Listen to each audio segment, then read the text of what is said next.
ಮತ್ತಷ್ಟು ಸುದ್ದಿಗಳನ್ನ ನೋಡೋಣ ರೌಂಡ್ ಅಪ್ನಲ್ಲಿ. ಅಂಗಡಿಗೆ ನುಗ್ಗಿ ಚಾಕು ತೋರಿಸಿ ಪುಂಡಾಟ ಮೆರೆದಿರುವ ಘಟನೆ ಬೆಂಗಳೂರಿನ ಬಾಣಸವಾಡಿಯ 80 ಫೀಟ್ ರೋಡ್ ಕಮ್ಮನಹಳ್ಳಿ ಶಾಪ್ನಲ್ಲಿ ನಡೆದಿದೆ. ಹಣ ವಸೂಲಿ ಮಾಡಲು 3 ಕಿಡಿಗೇಡಿಗಳು ಅಂಗಡಿಗೆ ಬಂದಿದ್ದರು. ಈ ವೇಳೆ ಅಂಗಡಿ ಸಿಬ್ಬಂದಿ ಹಾಗೂ ಅವರ ನಡುವೆ ವಾಗ್ವಾದ ಏರ್ಪಟ್ಟಿದ್ದು, ಪುಂಡರು ಚಾಕು ತೋರಿಸಿ ಹೆದರಿಸುವ ದೃಶ್ಯ ಸಿಸಿ ಕ್ಯಾಮೆರಾದಲ್ಲಿ ಸೆರೆಯಾಗಿದೆ. ಘಟನೆ ಸಂಬಂಧ ಬಾಣಸವಾಡಿ ಪೊಲೀಸ್ ಠಾಣೆಯಲ್ಲಿ ಪ್ರಕರಣ ದಾಖಲಾಗಿದೆ. ಲೋಕಸಭಾ ಚುನಾವಣೆ ಅಕ್ರಮಗಳಲ್ಲಿ ಹೊಸ ದಾಖಲೆ ಸೃಷ್ಟಿಯಾಗಿದೆ. 38 ದಿನಗಳಲ್ಲಿ ಬರೋಬ್ಬರಿ 477 ಕೋಟಿ ಅಕ್ರಮ ಹಣವನ್ನು ಹಾಗೂ ಚಿನ್ನಾಭರಣ ಪತ್ತೆ ಮಾಡಿ ಚುನಾವಣಾ ಅಧಿಕಾರಿಗಳು ಹೊಸ ದಾಖಲೆ ಬರೆದಿದ್ದಾರೆ. ಈ ಬಗ್ಗೆ ಐಟಿ ಅಧಿಕಾರಿಗಳು ಮಾಹಿತಿ ನೀಡಿದ್ದಾರೆ. ಇನ್ನು ಕೆಲವೇ ದಿನಗಳಲ್ಲಿ ಸಿಕ್ಕ ಚಿನ್ನಾಭರಣ ಹಾಗೂ ನಗದಿನ ಮಾಹಿತಿಯನ್ನ ಪಡೆದಿರುವ ಅಧಿಕಾರಿಗಳು ಈ ಹಣ ಮತ್ತು ಚಿನ್ನಾಭರಣ ಇದ್ದವರಿಗೆ ಐಟಿ ಅಧಿಕಾರಿಗಳು ನೋಟಿಸ್ ನೀಡಲಿದ್ದಾರೆ.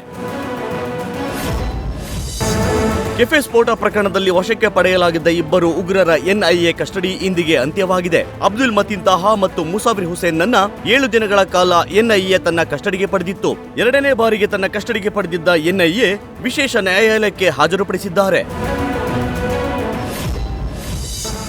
ನೇಹಾ ಹತ್ಯೆ ಪ್ರಕರಣವನ್ನ ಸಿಬಿಐಗೆ ವಹಿಸುವಂತೆ ಎಬಿವಿಪಿ ಸಹಿ ಸಂಗ್ರಹ ಅಭಿಯಾನವನ್ನ ಮಾಡಲಿದೆ. ನೇಹಾ ಹತ್ಯೆ ಪ್ರಕರಣವನ್ನ ರಾಜ್ಯ ಸರ್ಕಾರ ಗಂಭೀರವಾಗಿ ಪರಿಗಣಿಸಿಲ್ಲ. ಸಿಐಡಿ ರಾಜ್ಯ ಸರ್ಕಾರದ ಹಿಡಿತದಲ್ಲಿದೆ. ಹೀಗಾಗಿ ತನಿಖೆ ಹಾದಿ ತಪ್ಪುವ ಸಾಧ್ಯತೆ ಇದೆ ಎಂದು ಎಬಿವಿಪಿ ಆರೋಪವನ್ನ ಮಾಡಿದ್ದು, ಇದರಿಂದಾಗಿ ನೇಹಾ ಹತ್ಯೆ ಪ್ರಕರಣವನ್ನ ಸಿಬಿಐಗೆ ವಹಿಸಬೇಕು ಹಾಗೂ ಆರೋಪಿ ಫಯಾಜ್ಗೆ ಗಲ್ಲು ಶಿಕ್ಷೆ ನೀಡಬೇಕೆಂದು ಒತ್ತಾಯಿಸಿ ಎಬಿವಿಪಿ ರಾಜ್ಯದಾದ್ಯಂತ ಇಂದು ಮತ್ತೆ ನಾಳೆ ಸಹಿ ಸಂಗ್ರಹ ಅಭಿಯಾನ ಮಾಡಲು ಚಾಲನೆಯನ್ನ ನೀಡಿದೆ.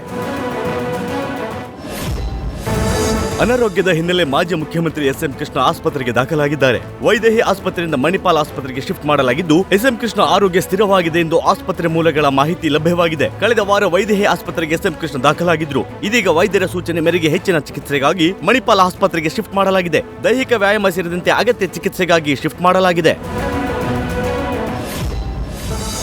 ರಿಷಬ್ ಶೆಟ್ಟಿ ನಟಿಸಿ ನಿರ್ದೇಶಿಸುತ್ತಿರುವ ಕಾಂತಾರ ಚಾಪ್ಟರ್ 1 ಚಿತ್ರೀಕರಣ ಶುರುವಾಗಿದೆ. ಕುಂದಾಪುರದಲ್ಲಿ ಮೊದಲ ಹಂತದ ಶೂಟಿಂಗ್ ಆರಂಭವಾಗಿದ್ದು, ಇದಕ್ಕಾಗಿ ಬೃಹತ್ ಸೆಟ್ ನಿರ್ಮಾಣ ಮಾಡಲಾಗಿದೆಯಂತೆ.